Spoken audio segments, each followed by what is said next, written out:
We all know that carbs are bad, right? I mean, we've been hearing that for years. Carbs are bad. They make you fat. They're going to, it's like stay away from carbs, right? Wrong. Not with every carb, though. Some carbs may be better or worse. We're going to talk about one that's you've probably never heard of that could be the best carb you've never heard of on today's episode of the Movement, the podcast for people who want to know the truth about what it takes to have a happy, healthy, strong body. Normally, we start feet first because those are your foundation, but your gut is also your foundation. So that's why we're diving into that today. I'm Steven Sashen from ZeroShoes.com, your host of the Movement, where we break down the propaganda, the mythology, sometimes the outright lies that you've been told about what it takes to have a happy, healthy, strong body whether you're running, walking, hiking, doing yoga, CrossFit, hanging out with your friends, whatever it is you like to do. And we want you to do that enjoyably and efficiently and effectively. And did I mention enjoyably? I know I did because it's a trick question. Because the simple thing is, look, if you're not having fun, do something different until you are. We call it the movement because we're creating a movement about natural movement, helping people realize or rediscover that letting your body do what's natural is the better, obvious, healthy choice, the same way we talk about natural food. And we're going to be talking about food today.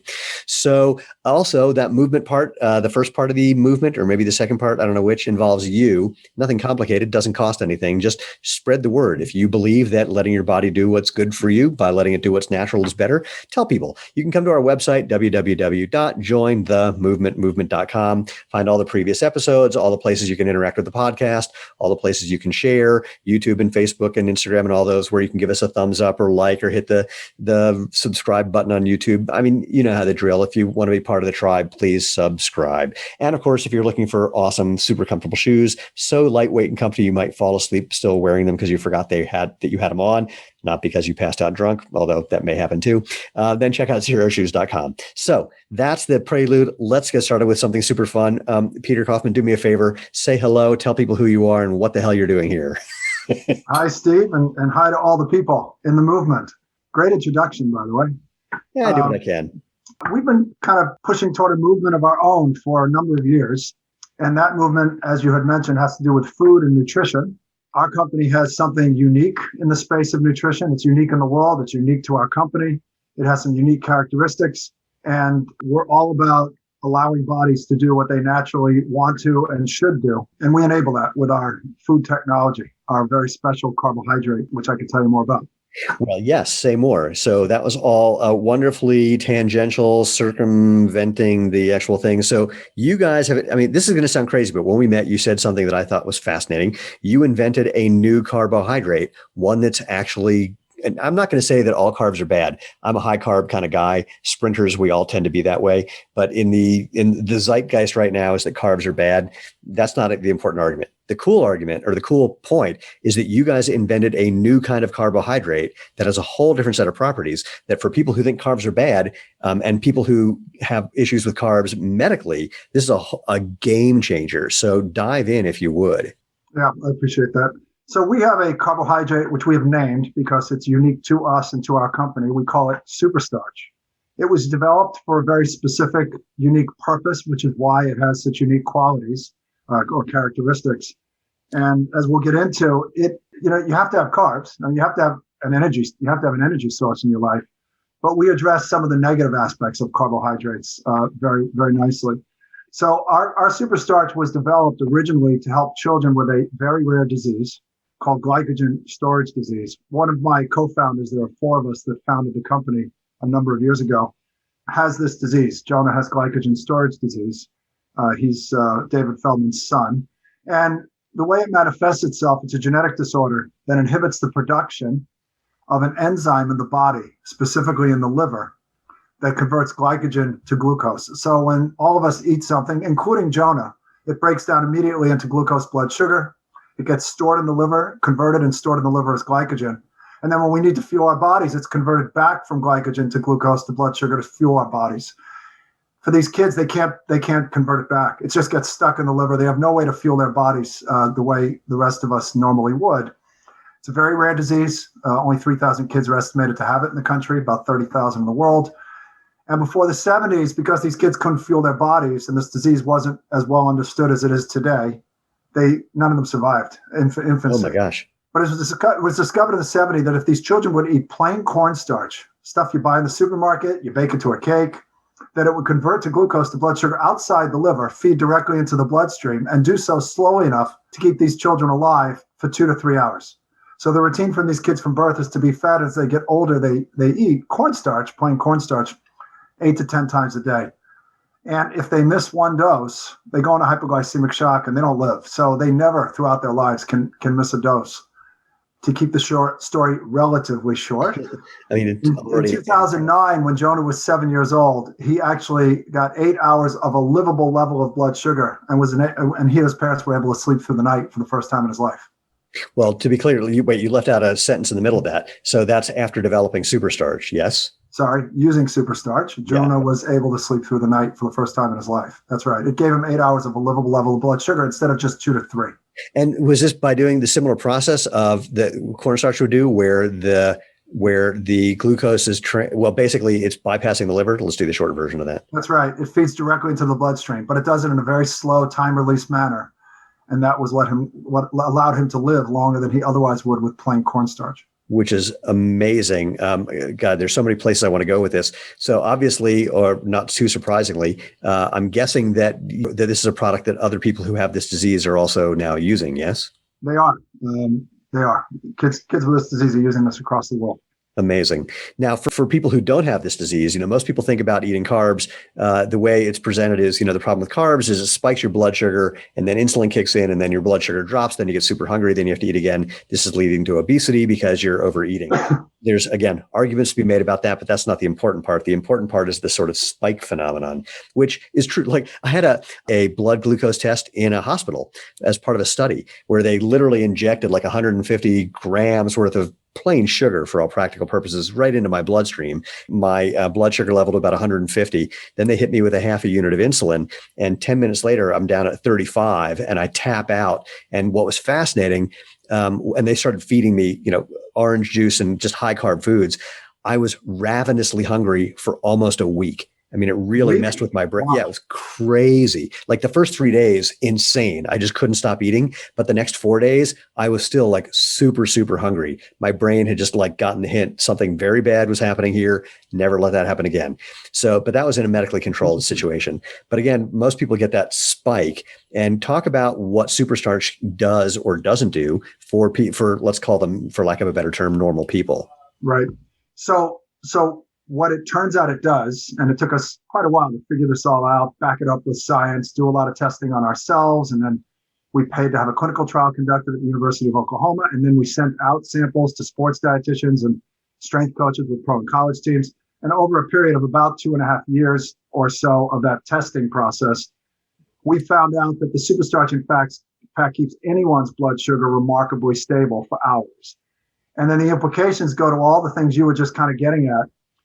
One, your energy doesn't drop when your blood sugar doesn't drop. So you're literally less fatigued as you get further into your exercise. Two, you're not starving, because normally when you get that spike followed by that crash, as your blood sugar is coming down, you start to get hungry because your brain tells your body, this is not a scientific term, but it tells your body it's time to eat again. Your blood sugar's low, and that's what causes cravings. So we help with those cravings. We help people not be starving at the end of a workout and eat twice as many calories as just burned off, which for the average person is quite self-defeating when most of us are working out often just to keep our weight in check or to drop a few pounds. And then there's one other, it's a little more subtle issue that goes to the science you were describing around insulin. Your body normally, when your blood sugar goes up, insulin is produced in the pancreas to bring it back down. But insulin has a second function in the body. It's a storage hormone. It tells the body to store fat. It's one of the most sensitive hormones in the human body. So even a little insulin stops your body from doing what it normally would like to do and normally would do, and that is use fat as a fuel source. Because we don't have that insulin response, or almost no insulin response to the SuperStarch, because there's no spike in blood sugar for the pancreas to react to, you burn on average about 50% more fat calories while exercising if you've had UCAN before you start, compared to having a simple carb, whether it's a sports drink, a Cliff Bar, a Kind Bar, a banana. I often kind of joke around and say the banana is our biggest competitor. But I will tell you that was brought home to me when I visited the Miami Dolphins about 1.5 years ago. And their sports dietitian told me when he introduces UCAN to a new athlete that hasn't been exposed to it before, he holds a banana in one hand and a serving of UCAN in the other. And he says, see these two things? Same number of calories. You eat this one, you're going to be tired and hungry in 40 minutes. You eat this one, you won't be tired or hungry in 2 hours. So that brought home the banana for me. Yeah, that's a good sales pitch. Now, just to be clear, so you mentioned the name of the company and the product is UCAN, UCAN. Yeah, I think, it's really important to give people really easy to grasp metaphors. And when you have a physical one like banana versus UCAN, that's a great one. Now, but I have so many questions, but I want to get to this one. Talk about how this is different than resistant starch, which has been getting more attention lately. In fact, I saw a book about resistant starch maybe 15 years ago, and it struck me as so utterly ridiculous. The idea being that you could take potatoes or pasta, and there's a way of eating these things where you're not going to get the same insulin response that you do, that the carbs were somehow magically transformed into some different form just by letting them, basically heating them up, then cooling them. And I literally completely dismissed this because this book came out maybe even longer than that. Probably 10 years before resistant starch got enough popularity that people actually took it seriously. So for anyone who does know about it, I'd love you to talk about the difference. And for anyone who doesn't, if you want to elaborate on what I just said as an intro, that would be super helpful. So the way we're similar to a resistant starch is we resist digestion. Resistant starches don't digest. They pass through like fibers. And it does come through a cooking process applied to certain carbohydrates.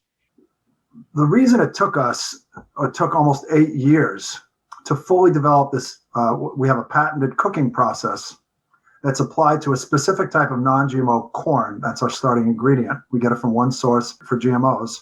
It gets cooked in it took 8 years to develop this process and scale it for commercial purposes. Well, it turns out it is a cooking process like there is a cooking process applied to resistant starches. But the key was the subtle and most important difference is our carbohydrate had to resist digestion, break down slowly, but break down virtually completely. Right. To allow Jonah to get the 8 hours of energy. You get no energy from resistant starches. Jonah wouldn't live 15 minutes on a resistant starch. It just passes through and doesn't break down.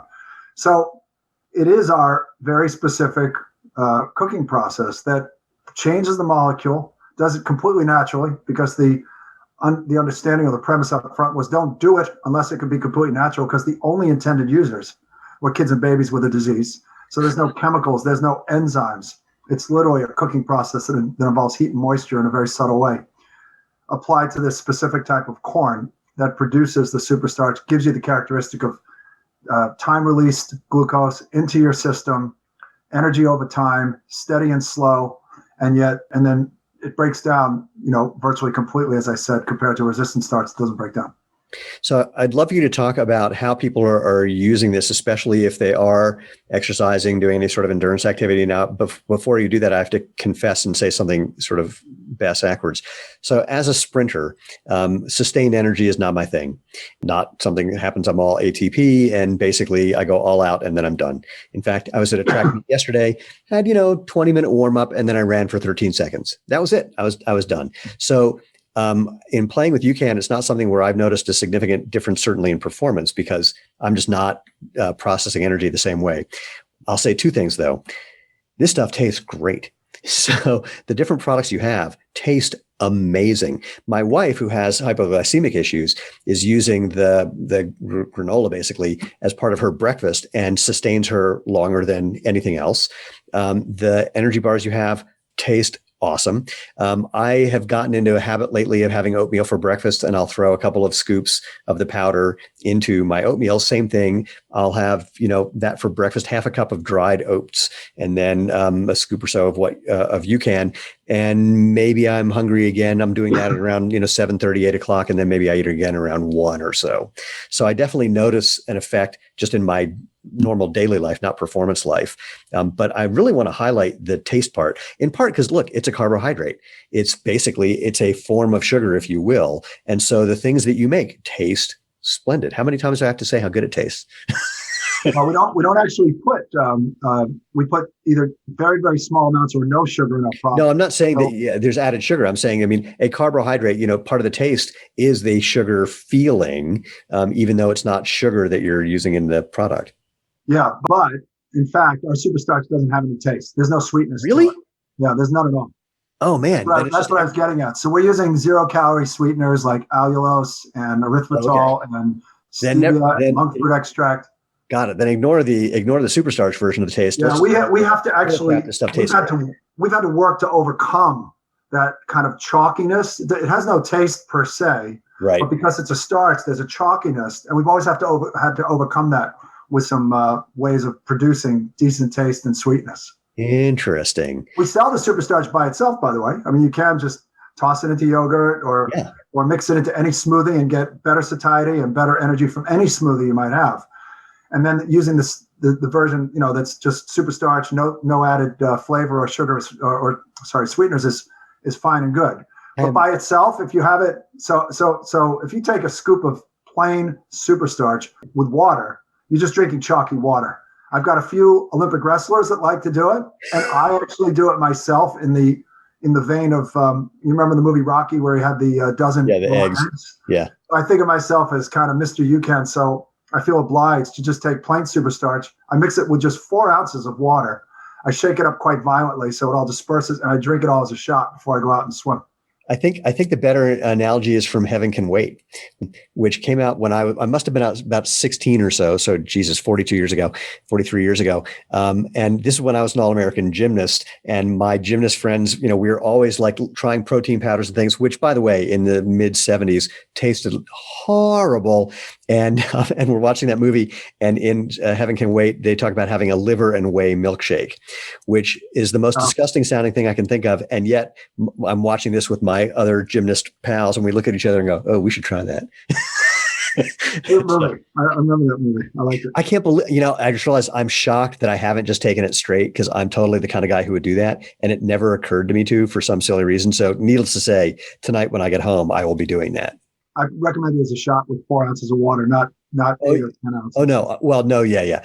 I would do that, but I'm also just going to try some straight. Which, of course, I'm having flashbacks to cornstarch. Which cornstarch is the secret ingredient, and this would be hysterical if SuperStarch could do the same thing. Cornstarch is the secret ingredient for the best oven fries you can possibly make. Want to know the secret? Yeah, please. Okay. Sure. Yeah. Sure. I'm all about the food. I'm thinking about fries with UCAN now, but go ahead. Yeah. Well, so here's the recipe. I got this from America's Test Kitchen. And the gist of it is you take 3 tablespoons of cornstarch, mix it with 3/4 of a cup of water, heat it in the microwave, like in 20-second doses till it becomes kind of pudding-like texture. And then you coat the potatoes in that. And then I'm abbreviating dramatically. And then you put that in the oven. And so a little bit of oil on the pan so that they don't stick. But what happens is the cornstarch makes a super crispy exterior, and the potatoes just cook perfectly like mashed potatoes in the inside. So you have to try the SuperStarch version of that. Okay. You won't get the SuperStarch effect when you do that, just to let you know. Because the heat. SuperStarch, it's created with a heat moisture process. So too much heat and moisture applied to it breaks it back down and reduces significantly its efficacy. Although but while I say that, I don't have it right here next to me, but I have in the lab, if you will, we may come out with this as a product in the next few months, cookies that can be baked, a cookie mix that you can bake with SuperStarch. And because the moisture level is so low, it's more like a shortbread, we put it under the microscope and the SuperStarch survives. But the way you described that, putting it in the oven for that long and mixing that much kind of equal parts water and SuperStarch probably wouldn't survive from an efficacy perspective, but I don't think that's the purpose in French fries. No, but now you'll have to try the French fries. And if you discover that they're amazing, it will give you a new product to work on. Yeah, it will. Yeah, fair enough. So you asked me how the product's being used, and you talked about how it might not be applicable to sprinters. I will tell you that almost all athletes, including as an example, I don't know how sprinters train. Maybe your training is only 20 minutes a day, but there's a swimmer right now. He's going to be in the Olympics named Michael Andrew. And Michael is a world-class sprinter. He has a good chance to medal in one or more swimming events, but they'll all be 50s, maybe 100. Maybe he's even doing a 200 this time. He was the first swimmer in history to qualify for the finals in all 4 strokes in 50 yards. In the World Championships. They don't have all those they don't have that in every stroke in the Olympics. But anyway, my point is he's a sprinter. Yeah. He happens to be extremely unusual. He's on a keto diet.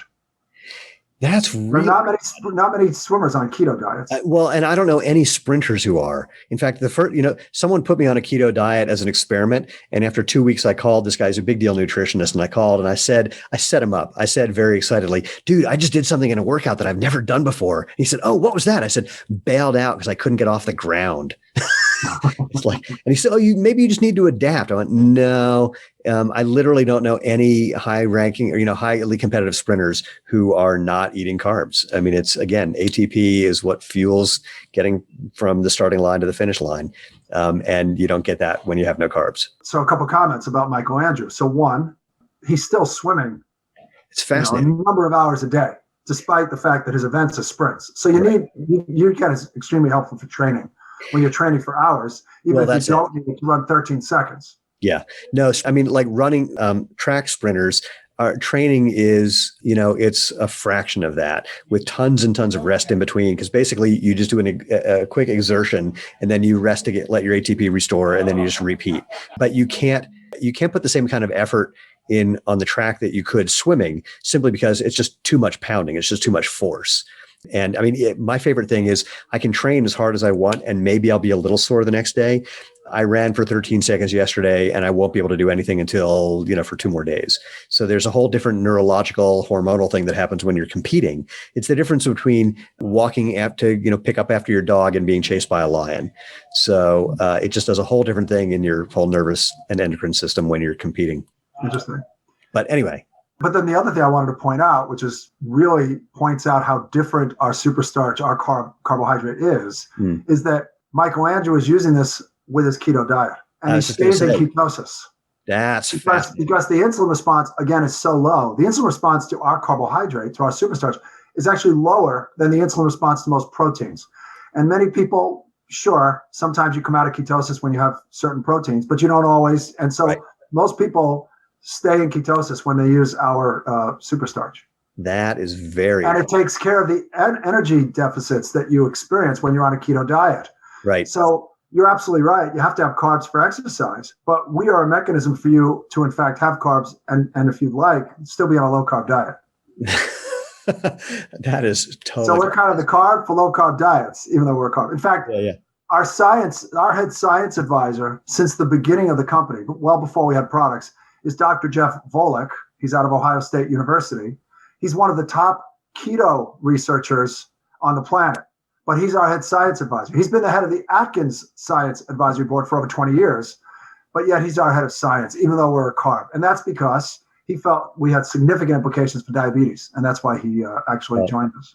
So most of the people who are using this, obviously the handful of people who have actual issues, the athletes who are seeing the benefits from it, what's happening with adoption beyond that? I mean, how the most obnoxious way I can ask this question is, how has this not become unbelievably popular given everything we've just talked about? So 2 different questions. First, I'm going to go back to the one you asked and you just added to, which is how is this being used? Okay. So I'll give you a rundown on how it's used or how it can be used. And then I'll tell you why it's still we're still under the radar. Yeah. So we've got 21 NFL teams, 39 pro teams in hockey and football and basketball buying the product from us, over 400 college teams at 65 to 70 schools. They're all buying it. We're not giving it away like Gatorade and Muscle Milk and other companies. And they're buying it because it works. So they're using it with, elite athletes. And those athletes, the benefits they're getting are, one, they just aren't as fatigued as they get further into their exercise. A conversation I have when I meet a new NFL strength coach is, imagine, coach, if the last 20 to 30 minutes of every workout, every practice and weight room workout over an entire season was significantly higher quality with your athletes. Think about the level of fitness improvement you could achieve over a season. So that's one. That's the most obvious benefit. You have this beforehand, ideally 30 to 60 minutes before, but because it's slowly absorbed. And then you get a better second half of your workout, certainly a significantly better last part of the workout. Second, important to most athletes at some point, but not all athletes all the time. Hockey players are often trying to put weight on, is this issue of you're just not starving at the end of the workout. We're having a lot of traction right now. We've done a deep dive in wrestling over the past 4 months. We've already, just in that 4 months, we have 6 members of the Olympic wrestling team that'll be wrestling on UCAN when they go to Tokyo. We've got all kinds of top wrestling schools now and clubs that are starting to use UCAN. Weight classification sports, that whole issue of not being starving at the end helping you fill the deficit, the energy deficit when you're weight cutting in wrestling. All just really important applications and uses for UCAN. And then we've also had the third thing besides the satiety and the better energy in the workout is we've seen strength coaches and sports dietitians, again, pro college teams specifically use UCAN to change their athlete's body composition. Think of a high school football player that joins a college team. First thing they want to do is put on 30, 40 pounds of mass. Right. If you're burning on average 50% more fat calories in the weight room while you're putting on that mass, you end up with a better distribution of muscle and fat at the end of that time period when you put on that weight, that mass. So those are uses for athletes. And the last thing to mention, very important for runners, perhaps the number one reason runners start using our product before they learn often about these other benefits is we generally don't cause gastric distress. We're really easy on the stomach. The scientific reason for that is our molecule is so large. It's about 4,000 times larger than a sugar or glucose molecule. Large molecules leave the stomach quickly. Small molecules sit in the stomach. Osmotic pressure that draws water in. You can have bloating and different issues with your stomach. We leave the stomach so quickly, large molecules exit the stomach quickly that we're not in the stomach to bother it, essentially. So, yeah, there's 2 or 3 people out of every 100 that any food is going to bother somebody's stomach. But generally, as I said, that's the number one reason runners come to our product. They hear from a friend, didn't kill my stomach like those gels I was using or those sports drinks and things. And then to go further to your question of how else is this being used, we've become the number one selling nutrition product at Lifetime Fitness for the last several years. And there we are used as the primary weight loss nutritional tool by personal trainers with their clients. They tell them to use UCAN before they come to see them. You'll be less hungry at the end. You'll have a better workout, second half. But they tell them to use it in their daily diet at least once a day to replace the least healthy carbs in their diets. Can you say more about how they're doing that or what that application is? Because obviously there's going to be people listening to this who the idea of changing their body composition and dropping weight is going to be something they're very interested in. So if you're trying to change your body, it doesn't always involve a lot of weight loss. It usually involves some weight loss. But so the simplest thing if you want to drop some pounds is you replace some carb in your daily diet with UCAN. If you're having cereal, bagels, oatmeal for breakfast, consider a healthy UCAN shake as your breakfast. Turn it into a shake. You want to have a couple of eggs with it. They don't spike your blood sugar and your insulin. All power to you. 10:30 at work, you shouldn't feel like you need a snack. You should feel good energy both to your muscles and your brain. By the way, if you're not on a keto diet, if you're not in ketosis, the only thing that feeds your brain is glucose. We've had emails from a few parents who've told us their kids do better in school with attention deficit issues when they have UCAN for breakfast because you're getting steady energy to the brain instead of a spike and crash from your breakfast. An hour and a half later, you're sitting in math class. So you feel that steady energy through lunch. At 3:07 in the afternoon, the peak of hunger and fatigue at work, instead of reaching for a protein bar, a Cliff Bar, or a Kind Bar, have a stable blood sugar UCAN bar. You'll feel good the next couple of hours. Or at night, if you're a nighttime snacker, I was actually myself out of control about 7 years ago, took my own advice. I turned the UCAN powder. This may have been even more than 7 years. I don't think we had bars yet. So I turned that into a dessert shake and would have it about 8 o'clock, about an hour after my dinner every night. And I cut out a lot of calories because when I say I was out of control, I was like 600 to 1,000 calories at night. I worked till, this is a problem I have, but I'm not a good sleep guy. So I worked till 1 a.m, 5-hour window to eat junk while I was working. My daughter made brownies. They'd be half gone by the morning. The class didn't get them. I was really bad. So I didn't eat anything else. I didn't feel I needed to. For 4 months, lost 28 pounds. Wow. So what was your dessert shake? How'd you make that? Well, at that time I took, we still have a version of it. It was just an older version. Our chocolate protein powder, which has some SuperStarch in it for better satiety, blood sugar control. I would throw in unsweetened almond milk, some spinach, either some nut butter or some peanut butter powder, and blend that all up with ice and turn it into a good 20-ounce shake. And I didn't have any issues not eating the rest of the night. I haven't done the UCAN version of that, but that's that's actually one of my favorite evening snacks is like the protein powder version of that without the UCAN part. I'll have to try the UCAN version. Just throwing just makes everything last longer. This is going to sound totally ridiculous. I have no problem putting spinach in a shake if I'm having it in the morning. For some reason, when I'm doing it at night, my brain just doesn't want to do it. It's completely, it's like mental accounting. It makes no sense. I don't know what it is. I'll have to see if I can break that. I personally actually dislike cooked spinach, but in a shake, it just makes it creamy. I know. Yeah, no, there's no flavor. Again, this is totally irrational. I understand what spinach does and doesn't do in a shake, but in my head, it's like I can do that in the morning. I can't do that at night. And I hadn't realized that till just now. So I'm gonna have to play with that because that is the spinach. That's just a few extra. I just like, if I discover a pattern that I have, I like trying to see if I can break it. So I've been doing, this is way too much information. I've been doing a thing lately where I make sure I'm putting my underwear on with the other leg first than the one I've been using for most of my life. So in other words, I realize so you don't have patterns in your life that you're stuck with? I'm sure I do, but whenever I find one, I try to see if I can snap out of it. So I realized I was putting my pants, underwear first, sometimes, on left leg first. And so I've been learning to do right leg first. And it's really weird and awkward. For a while, years ago, I did a thing with crossing my arms. And now I can't remember which way I used to cross my arms habitually. And I can just switch pretty effortlessly. And since we don't want to have too much information, I won't ask you the order of how you wash yourself in the shower if you vary that. Arms, armpits, chest. I can do this. The magic question is, this is a question for guys, is do you actively wash your legs, or do you just let the soap, kind of drip down and assume that was good enough? That's a question for most men. Women think that question is absurd. I will not tell you which I do or don't do. Okay. Well, I definitely wash my legs, but okay. So, I know I had another question, but from this topic, we got way off of it, and I don't know where the hell it is. What have I missed? You asked about usage. You did ask something else. Yeah. Basically, no, part of it was just, how like normal people do things. If I asked something else, I don't remember what it was because we already addressed the quote normal people. And we dove into how people are using this for body recomposition, which is very interesting.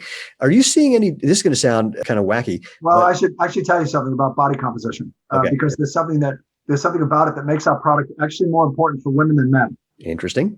So when you're trying to change your body composition, there's a window that your body will utilize more fat during exercise, right? You can best change your body if you don't spike your insulin before you exercise. Right. And there's also a 2 to 4 hour window post-exercise where your body continues to burn fat unless you shut it off. And you could do that by having a bunch of carbs right after so when the Lifetime Fitness trainers are helping their clients change their bodies, they say, don't go down to the cafe and have a double banana smoothie with 60 grams of sugar right after your workout, because if you don't, but you can have UCAN if you'd like, your body will continue to burn fat for a number of hours. That's interesting. Now, women are far more insulin sensitive than men. By the way, I should have said this way up front. I'm not a scientist nor a nutritionist. I just repeat what all the experts that we work with tell me. Right. So this was from Dr. Kathy Yeckel. She's a metabolism researcher at Yale that works with us. She's an advisor to us. And she explained that women are more insulin sensitive. So women have a more focused amount of a focused window on when they can actually burn fat throughout the day, and it's with exercise. Women can't burn fat like men throughout the day. It's easier for men to do it. And as you eat things that spike your insulin, women will shut off that fat burning capability more quickly and more significantly than men. So women need to take advantage of making sure they don't, even more so than men, if they're trying to change their bodies to burn fat, to lose some of that, they especially don't want to have any simple carbs before they exercise and shut off that opportunity to do that because they would have spiked their insulin.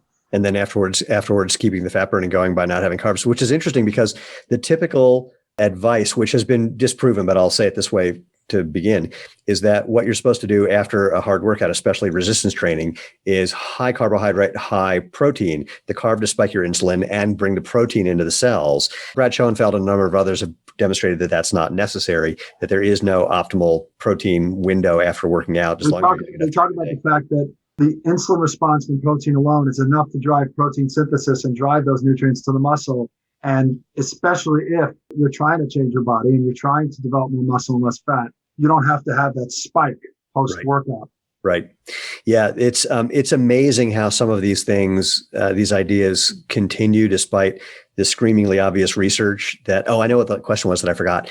Despite the screamingly obvious research saying, yeah, that's all mythology and here's reality. And the mythology is there's this anabolic window after you work out where you need to have a lot of carbs and a lot of protein. Otherwise, you're wasting everything. And the research shows that that's completely not true. And that was the question, which is, so what do you think it's going to take to get out from being under, that'll work, from being under the radar, and having more people really get what you're doing and be integrating this into their lives.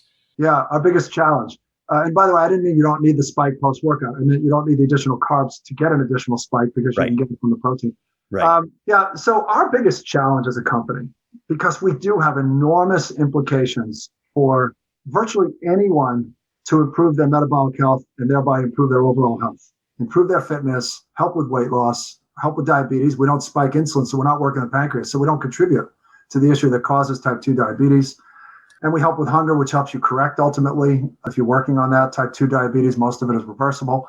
We have all these opportunities. So, of course, one point, it's not the main one, is that we can't focus on everything. We're still a relatively small company. Right. You got to focus. So right now we've been focused on fitness and performance, and we'll get to those other things, weight loss and diabetes at the right time or through significant partnerships. But our biggest problem is that our SuperStarch is so counterintuitive.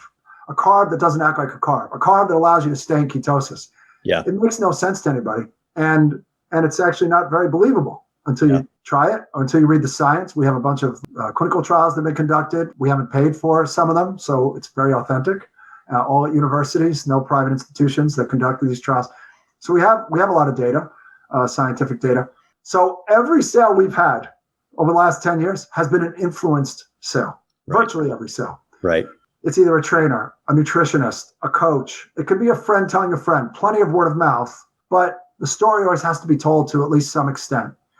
And in fact, it's so true that we had to pull ourselves off of shelves at 340 Sprouts stores. So we were in Sprouts and we just could not differentiate on the front of a package how different and important the product was and useful to people. We had to set up so many demo tables in these stores across the country just to move the product. We pulled out of that. We only sell direct now to Lifetime Fitness, directly to about 300 or 350 running, bike, and triathlon stores where it's a very consultative sales environment. People ask questions. So as long as we make sure the salespeople and the store owners are familiar with our products, they have the opportunity to tell people about them. And then we sell directly to the pro and college teams. Other than that, we're direct to consumer now. We can tell our story online, get somebody to watch a video, listen to an influencer, talk about the products through a quote or a video or something. So, and then we also haven't paid all the athletes and teams to use their names. Right. I told you we have 21 NFL teams buying this product. There's a team out there that's played in several Super Bowls over the last 11 years. They played them all on UCAN, and they used UCAN before it was even a product. I delivered to that team white powder in plastic bags, and yes, believe it or not, they used it. I had a credible referral into that dietitian. But we have all kinds of top athletes, winners of CrossFit Games. We've had teams using UCAN win every college and professional basketball, hockey, and football championship, but we're still under the radar. Yeah. By the way, we didn't even have a head of marketing until 2 years ago, but now we do. And he's figuring out how to make sure the messages that are usually kind of one-to-one or one to a few. Well, I'm going to say two things. The first is, look, I think it's a good thing when the experience sells the product more than anything else, because then you've got real legs. There's a there. I mean, you already knew this, but that's the kind of thing that makes something spread. I mean, look, we have the same thing happening here. People your story. Say again? This has been your story, right? I was going to say, it's the same thing. People put on a pair of Zero shoes, they go, oh my God, and then they tell their friends. And thanks, to other things like being on Shark Tank, people are aware of who we are. But the biggest thing is people going, oh my God, you got to wear these. And that it's the majority of our business. And so that's the good news. I think the second thing I'll say is, I probably could have done a better job in the intro to this conversation about pattern interrupt people and get them to think of, just to go, wait, what? And just to get their mind open just enough to get to the next sentence that you can lead them into the story. So I did something with our product. I have a video. It's at zeroshoes.com/comfy. And the opening line is, do your feet feel better at the end of the day than they did at the beginning of the day? And it makes people ask. And then I just go on about why regular shoes cause problems and what the solution is. I don't mention Zero shoes. It's a 10-minute, 4-second video. I don't think I mentioned Zero shoes till like the 8-minute and 30-second mark, because I'm just telling the story. And that video does something that most marketers think is impossible. It walks people who are from being in a position where they're not even thinking about shoes, let alone thinking about buying shoes or looking at shoes to buy, it stops them in their tracks and walks them through an entire story that makes them over and over and over go, oh my God, that makes sense, and has some, good chuckles in it as well. So it's entertaining. And then at the end, people go, they do one of two things. They either tell me I have my head completely up my butt, and then I just come back and show them all the research to back up everything I've said, to which they never respond. Or they go, oh my God, I got to go buy these. And most people think that you need to, get them interested in the story, then hit them with more content, and they need to see something 7 times. And it's like, no. People are smart. If you can make them go, oh man, that totally makes sense, but you have to start by getting them into the conversation with some pattern interrupting something, then you can do that. And so you guys have the ability to do the same thing. I mean, because the story is so counterintuitive, it can stop people in their tracks. You can explain it with some cool visuals that make people understand it. You do have enough testimonials and experiences and whatnot that you can add to that equation, where I think there's a there for really blowing this thing up. I mean, just, my marketing 2 cents. Yeah. Well, I mean, there's a reason all those coaches and dietitians are using our product with their athletes, and Lifetime's using it as a primary weight loss tool. It's not because we've been a good marketing company historically. Right. I mean, the irony, this is going to sound somewhat upside down, is that having pro athletes use something can be good, but it's often less good than normal people who've had incredible results, because people know those tens of thousands of people at Lifetime. So I think it's our best example. Exactly. And I mean, I hope it happens for you, because, look, the reason we're having this conversation, and this is a little tangential for the podcast because I don't talk about nutrition very often, is because there's so few people who actually are doing anything different, although it doesn't have to be different, anything real, that I get approached all the time. It's like, hey, can we talk about my whatever the hell it is? And I go, no, because I know that it's science. There's no there for what you said. We have a lot of testimonials. Yeah, I get it. But there's nothing behind what you're saying other than placebo effects. With this conversation, a whole different game. I mean, I find this fascinating. And I think, I'm having a flashback to when we first talked, and you said, yeah, we have this SuperStarch that, it gets digested really slowly and it's not like resistant starch. I said, do you have this weird like heating and cooling process that you go through? Because immediately it occurred to me, the only thing you could have done is somehow made a very long chain carbohydrate. That's the only thing that would do that. And you're of course, pretty smart and diverse thinker, Steve. I remember being surprised that you're so familiar with that concept. Well, I've been around, and I'm, but more importantly, ditto, meeting someone equally as who's taken a dive into some things and looked for answers where people didn't even know there were questions. That's what I always find fascinating about our conversations and why I wanted to have this with people. So here we are. Unless it was out of necessity. And you're right, though. There are very few food nutrition companies that are anything but off-the-shelf ingredients. Right. In fact, there's a lot of companies that call themselves food technology, but when not you even look close. at Oh my God. I had a friend way back when. We haven't talked in years because we just travel in different paths. He was a consultant for companies who wanted to create nutritional supplement companies. And it was all like, how do we mix and match the things that exist so you can claim that what you have is somehow different than what else is on the shelf? And it's all the same stuff. It's just, variations of a theme. Yeah. Right. It came out of necessity for us, obviously. Yeah. And everything for us was accidental discoveries, except for just helping Jonah. So it's been quite amazing, actually. No, it's fascinating. I mean, in fact, it was the one question that was popping into my head, and we can just dive into this for a little bit, is to go from, hey, here's these kids who are in this horribly compromised situation and they have to eat cornstarch, to thinking, I wonder if there's a better way that we can do something similar, but that would be even better, that isn't like eating cornstarch. I mean, that one little twist of thinking, how the hell did that happen? Because that's craziness. That's a story in and of itself. So I will tell you that originally we were a biotech startup. We were hoping to cure Jonah's disease. Oh, interesting. We abandoned that fairly early on and then instead focused on, better helping manage the disease. So Jonah's parents had started years ago when he was, 1 year old. He's now 17. They had started a not-for-profit organization to fund anyone in the world that was interested in working on curing Jonah's disease. And it happens that it's an interesting disease to try to cure. Yeah. It's been resolved in the mouse and the dog models, and now there's even human trials. So not ours, unfortunately, but but quite fortunately, someone. So they had a foundation, they raised millions of dollars, they approached a biotech, a very, very successful biotech entrepreneur in Connecticut, which is where we're all based, and said, will you help me cure this disease? Will your company help me cure it? It wasn't the right solution for their company. They weren't going to work in the spaces of gene therapy replacement. That's not what their company did. He became an advisor to their nonprofit. I was acquainted with him through my synagogue, actually, and we were in Fiddler on the Roof together, and we got talking. And I was a tech startup guy at the time. I had my own tech company, and I got really interested in the family. And this was my first opportunity to be involved in something that was going to help individuals. Not, I'll use the word just, even though I enjoyed it for many years. Not just help companies be more efficient in their businesses. Right. That's what I was focused on in my tech companies. So I just fell into this thing that way, and we did all kinds of research. We talked to researchers at the World Health Organization. Every kind of carb you can think of was looked at, all kinds of cooking processes. Took years to figure out, as I mentioned, this cooking process. So there's a whole lot, there's more of the story, but it was all just kind of one step after the next step. You just kind of take one and then you say, oh, there's a question that comes up. You have to answer that question. And I guess if you thought back, if I was to think back over now since 2006, it was probably, hundreds or thousands of questions that just had to get answered, one to the next, to the next, to the next.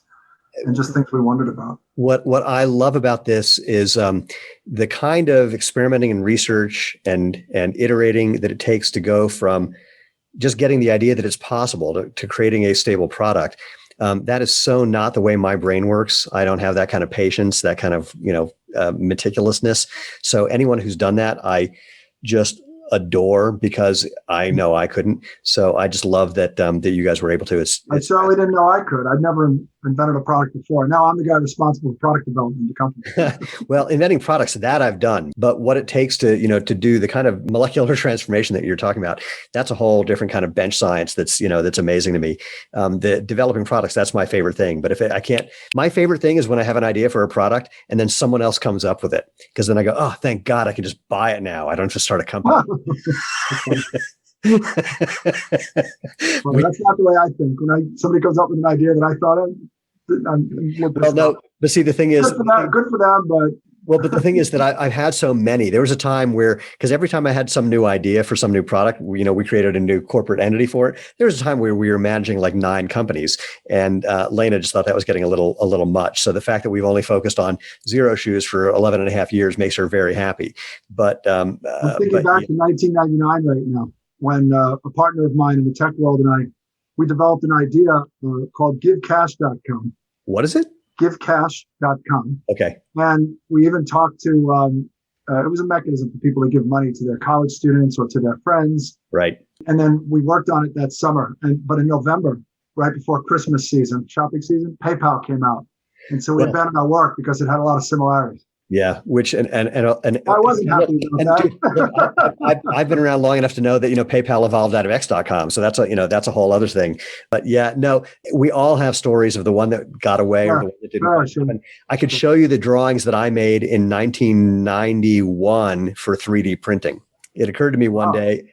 I don't know how it occurred to me that if you could take the right composite and just take 2 lasers and direct them properly, you could take something that was just basically any sort of soft material and make it hard. So I just mapped that out. I'm not an engineer. I just popped into my head one day. Or around that same time, I did have one of the first personal digital assistants, and I started thinking how you could expand that by putting in all these other features that took 15 years till they showed up in smartphones. So I didn't have the skill set to turn those into anything. I'm thrilled that I could buy one of these things now and not have to deal with it. Yes, there's all these thoughts of the billions of dollars and blah, blah, blah, but whatever.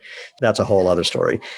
So is there anything else happening for UCAN that we want to tell people about before we can just tell them how they can experience this for themselves and see what kind of results they have? You touched on all of it, or in our conversation we did. There's a lot of ways to think of trialing it and using it, and we're always available to answer questions. So then the best way to try it for exercise, the way a lot of our pro athletes try it for exercise for their first time, is they'll use it for a few workouts, often like a week, and then not use it the following week. Do whatever it was you did previously. You don't miss it, you don't need it. And the 2 obvious effects, you're not as tired and you're not as hungry at the end of your workout. That's great. And so if they want to get their hands on some product and get it into their bodies to do that kind of experiment, tell them how they can do that. Well, we're at ucan.co. UCAN.co. We're on Amazon, but if they want, they should take advantage of the link that we gave to you through Zero. There's a Zero discount, so you should maybe get that out to people. I will put that in the show notes so that they can get the benefits of what you offered with that link. And I'll make a note about that in the show notes as well. Right. So that sounds totally, and wherever else we post this, I'll put it there too. So anything else we left out, Peter? No, thank you for giving me the time today, Steve. You're really good at the questions and the conversation. I really appreciate it. Oh, that's very kind of you.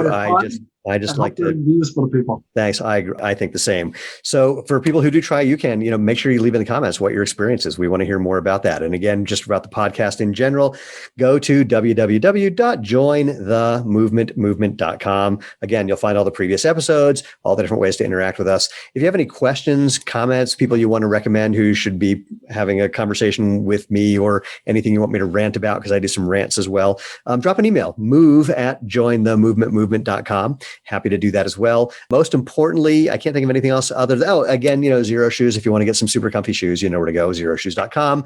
But most importantly, go out, have fun, and live life feet first.